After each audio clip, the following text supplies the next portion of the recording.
Très chers frères et sœurs, bonjour. Un grand merci à chacun de nos chers frères et sœurs qui nous écoutent un peu partout à travers de l'Internet. Très chers frères et sœurs, la réflexion que j'aimerais voir avec vous aujourd'hui, c'est sur le pardon. Le pardon nous décharge, nous transforme et nous rapproche de Dieu. Il nous permet d'entrer dans sa présence. La Bible dit que ma maison sera une maison de prière. D'après Ésaïe 56, le verset 7 et Matthieu 21, le verset 13. Et nous sommes la maison de Dieu. Vous êtes la maison de Dieu, très chers frères et sœurs. Notre vie, notre cœur doivent être un lieu de prière, car il est écrit, priez sans cesse. Priez sans cesse, très chers frères et sœurs, d'après 1 Thessaloniciens 5, le verset 17. Priez nous met en communication. La prière nous met en communication permanente avec Dieu. C'est seulement à travers la prière que nous pouvons gagner la victoire.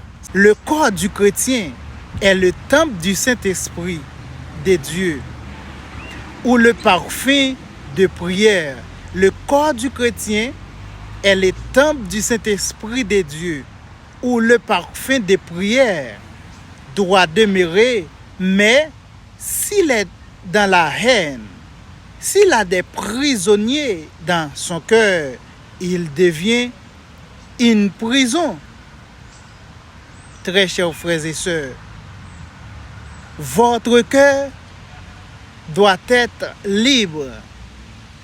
Si dans la haine, il a des prisonniers dans son cœur, il devient une prison. Et lorsqu'il pardonne, il libère des prisonniers et transforme sa prison en temple d'après la Bible. Très chers frères et sœurs, le pardon transforme la prison en temple. Il nous rend heureux. Le pardon ne transforme pas d'abord.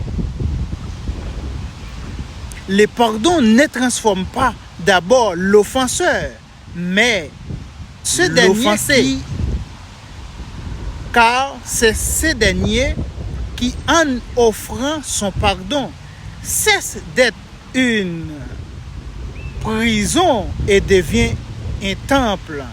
Et c'est ce temple qui reçoit la gloire de Dieu, très chers frères et sœurs.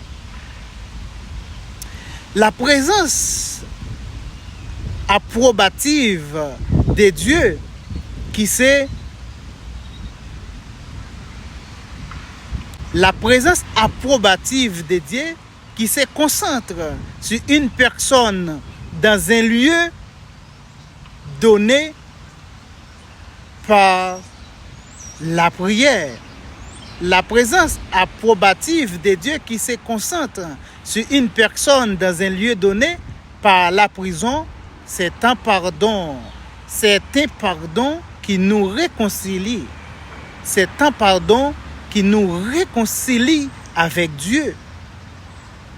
Si un chrétien a des prisonniers dans son cœur, si un chrétien a des prisonniers dans son cœur, il devient une prison. Si un chrétien a des prisonniers dans son cœur, il devient une prison. Alors, le pardon transforme cette prison en temple. Merci